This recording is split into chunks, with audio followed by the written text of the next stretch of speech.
Hello नमस्कार दोस्तों। मैं अमित धारीवाल आप सभी का आपके अपने YouTube channel the brain education पर हार्दिक अभिनंदन करता हूं। आइए अब सारे अच्छों कर अपनी तैयारी वैसे ही कंटिन्यू रख रहे हो। भाई जो भी बच्चा ग्रुप डी की तैयारी कर रहा है तो उसके लिए हमने एनसीईआरटी साइंस का सेशन स्टार्ट किया हुआ है, जिसमें हम क्लास के हिसाब से एनसीईआरटी साइंस करने लग रहे हैं। तो भाई आज हम करेंगे गति का टॉपिक। गति का टॉपिक है छठी क्लास से लेकर और +2 का क्लास तक जितने भी गति के क्वेश्चन बनते हैं वो सभी क्वेश्चन इसमें हम वीडियो में कवर करेंगे। भाई मेरे भाई एक बात बोल रहा हूँ, या तो अपना छोटा भाई बड़ा भाई समझ के जो कुछ समझना ना समझ लो। अगर आपने बस साइंस में अच्छा स्कोर करना है ना भाई, आप कहीं से भी पढ़ रहे हो, मेरे कोई मतलब को नहीं, पढ़ते रहो, कहीं से भी पढ़ लो।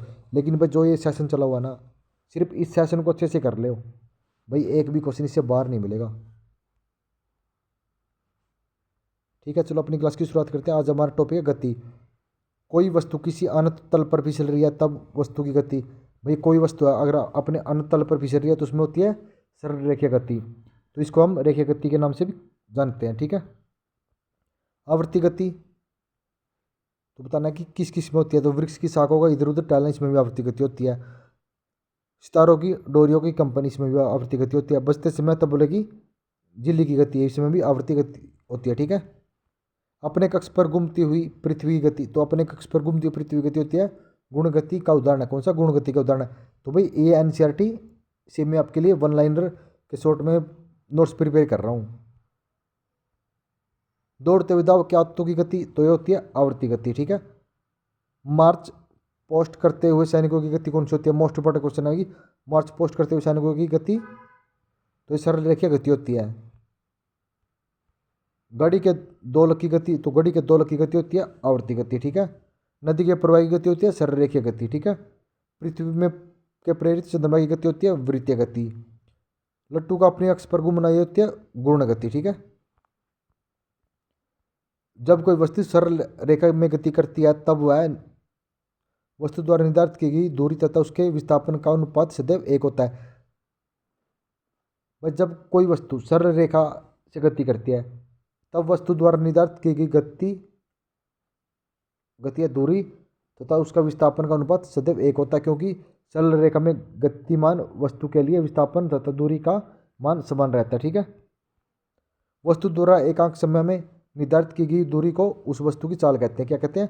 वस्तु के द्वारा एकांक समय में निर्धारित की गई दूरी को वस्तु की चाल कहते हैं। चाल बराबर होती है दूरी बटा समय। दूरी को मापने के लिए ओडोमीटर का प्रयोग किया जाता है। किसका? ओडोमीटर का। औसत चाल व औसत वेग का मात्रक मीटर सेकंड होता है। ठीक है, औसत चाल होता है चली गई दूरी बटा लिया गया समय। एक निश्चित दिशा में चाल को वेग कहते हैं, ये भी इंपॉर्टेंट है भाई। एक निश्चित दिशा में चाल को क्या कहते हैं? तो एक निश्चित दिशा में चाल को हम वेग कहते हैं। वस्तु द्वारा निर्धारित की गई दूरी या वस्तु की चाल सदैव धनात्मक होती है। वस्तु द्वारा निर्धारित की गई दूरी वह वस्तु की चाल सदैव धनात्मक होती है। क्या होती है? धनात्मक होती है। त्वरण होता है वेग में परिवर्तन बटा लिया गया समय। क्या होता है? वेग में परिवर्तन बटा लिया गया समय क्या कहलाता है? तो ये त्वरण कहलाता है। तो त्वरण को ए बराबर लिखते हैं वी माइनस यू अप बटा डी। मोस्ट इंपॉर्टेंट है भाई सूत्र कौन सा? ए बराबर v minus u upon d. ठीक है, इस सूत्र को अच्छे से याद कर लेना, ये बहुत बार पूछा गया क्वेश्चन है। नेक्स्ट आपका वेग। वेग को क्या होता है? तो वेग होता है विस्थापन बटा समय। क्या होता है? विस्थापन बटा समय। डिस्प्लेसमेंट बटा टाइम। वेग का मात्रक होता है मीटर सेकंड होता है। ठीक है, गतिमान वस्तु के वेग में परिवर्तन की दर को त्वरण कहते हैं। मोस्ट इंपोर्टेंट क्वेश्चन है। वस्तु गतिमान वस्तु के वेग में परिवर्तन की दर को त्वरण कहते हैं। वेग के विपरीत दिशा में त्वरण का मान ऋणात्मक लिया जाता है। अगर वह वेग के विपरीत दिशा में त्वरण का मान हमेशा क्या लिया जाता है? ये ऋणात्मक लिया जाता है। प्रक्षेपीय गति का उदाहरण कौन सा है?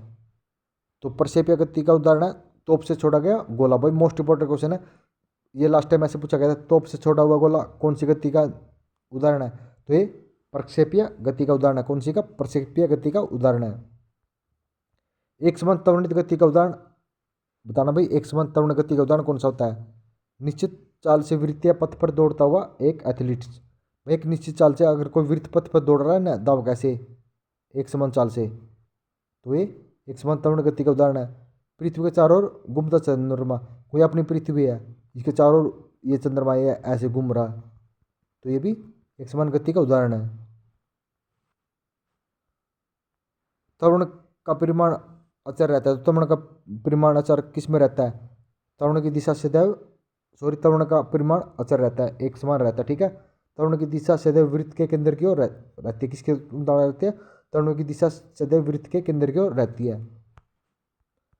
भाई हमने गति का टॉपिक कवर कर लिया है, वो भी छठी क्लास से लेके और +2 क्लास तक जितने भी गति से रिलेटेड क्वेश्चन बनने थे नहीं, इससे बाहर आपका एक भी क्वेश्चन गति से रिलेटिव, एक भी क्वेश्चन एग्जाम में से बाहर नहीं मिलेगा भाई।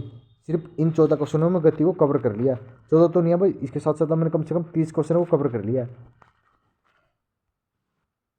भाई मेरे भाई, अपना चाहे तो छोटा भाई बड़ा भाई मान कुछ भी मान लो, सिर्फ इस सेशन को अच्छे से कर लो, आप एनसीईआरटी साइन में एक भी क्वेश्चन गलत नहीं करके आओगे। मिलते हैं नेक्स्ट वीडियो में जल्दी ही।